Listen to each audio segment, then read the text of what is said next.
Okay, the Yuri anime community just experienced an absolute seismic event. Let's dive right into this explainer and break down the cultural explosion that was Kamiina Botan episode 9. If you've been anywhere near the community recently, you already know we're talking about an episode that completely shattered expectations. It delivered what fans all over the globe are universally screaming is, without a doubt, peak Yuri. Today, we're going to use the source material, the actual worldwide fan reactions, and the data to dissect exactly how this masterpiece of an episode was put together. I mean, just listen to this visceral, real-time reaction from an overseas fan. Quote, "Ah, my heart exploded. I am not okay. This is too much." Unquote. That right there, that perfectly captures the collective global gay panic that completely took over the internet. Viewers were literally red-faced, screaming at their screens, burying their faces in their hands. But, why? What exactly triggered this massive outpouring of emotion? Well, it all comes down to one defining, inescapable characteristic of this specific episode.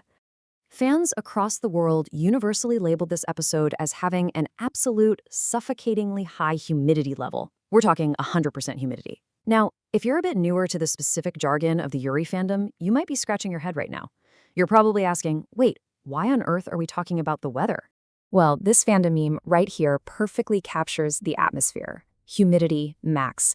It's actually a term that started in the Japanese fandom and just spread like wildfire.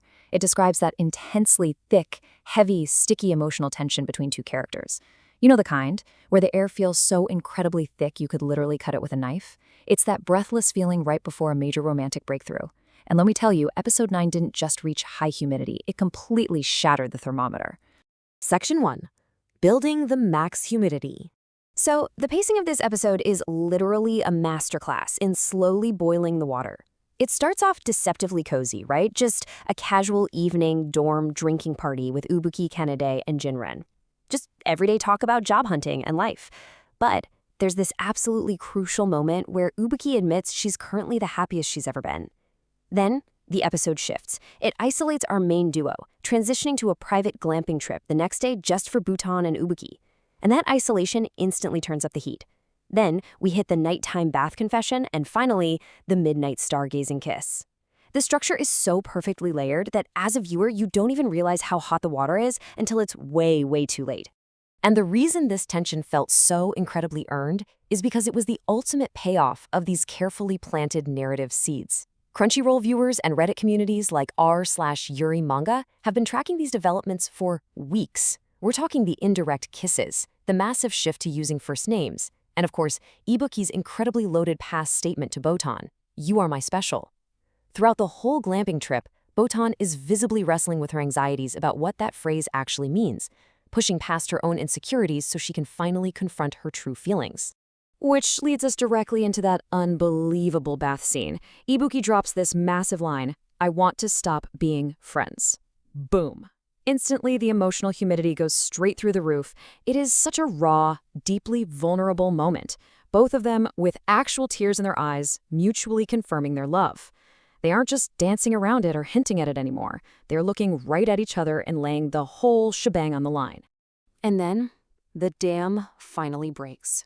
The breathtaking climax under the stars. The legendary stargazing kiss. This was the exact moment that absolutely shattered the internet. Fans everywhere universally praised it as a confession done right? It wasn't interrupted by some random ringing phone. It wasn't awkwardly played off as a joke. No, it was a beautifully animated, deeply romantic payoff that brought all that built-up tension to an unforgettable peak. Peak Yuri indeed.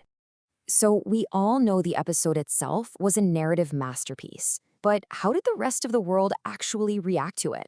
Because it's one thing for an episode to be good, it's an entirely different beast for it to become a global cultural event. Section 2. Global gay panic reactions. The contrast in how different fan bases reacted is just absolutely fascinating. On one side, we have the Japanese fans. Their reactions were so deeply rooted in the emotional resonance and the character growth. Like, a lot of Japanese fans were actually brought to tears simply by the fact that Ubuki was able to comfortably drink in front of the others at the dorm party.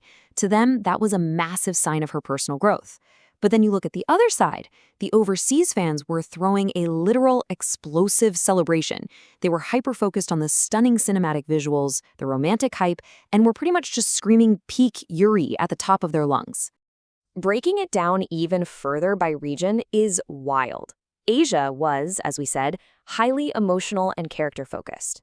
North America? Oh, they were all about the instant hype, with fans loudly celebrating that the girls finally hit first base.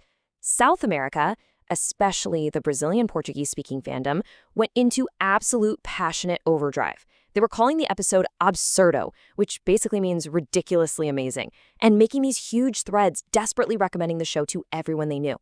Meanwhile, over in Europe, you had French and German fans literally writing long, analytical essays, praising the specific visual direction of animation director Hironori Tanaka. It's amazing! But you want to know the craziest data point out of all this? 30. It took one North American fan exactly 30 seconds into episode 9 to confidently declare on social media that they were about to experience the best single episode of the season, if not the entire year. 30 seconds. That's how fast the atmosphere was established, and the episode undeniably delivered on that massive promise. Section 3. A masterpiece of progression. Because ultimately, even with all those fascinating regional differences we just talked about, the universal consensus was crystal clear. As one user put it, this episode was a masterpiece of Yuri progression. It wasn't relying on cheap shock value. It was a complete masterclass in earned, deeply resonant romantic storytelling that actually respected the viewer's time and emotional investment. To wrap this all up, episode 9 succeeded because it was basically the perfect storm. It validated the global fan investment, meaning all those subtle little hints from earlier episodes actually meant something. It featured perfectly executed narrative pacing, moving from that cozy dorm room to the isolated glamping trip to slowly turn up the heat. It had this universal emotional appeal that completely transcended language barriers. And to top it all off, it was elevated by masterful aesthetic visual direction that turned a simple stargazing trip into a breathtaking cinematic experience. Honestly, that is the true anatomy of peak Yuri. But as we finish up this explainer, I've got to leave you with one final, terrifyingly exciting thought.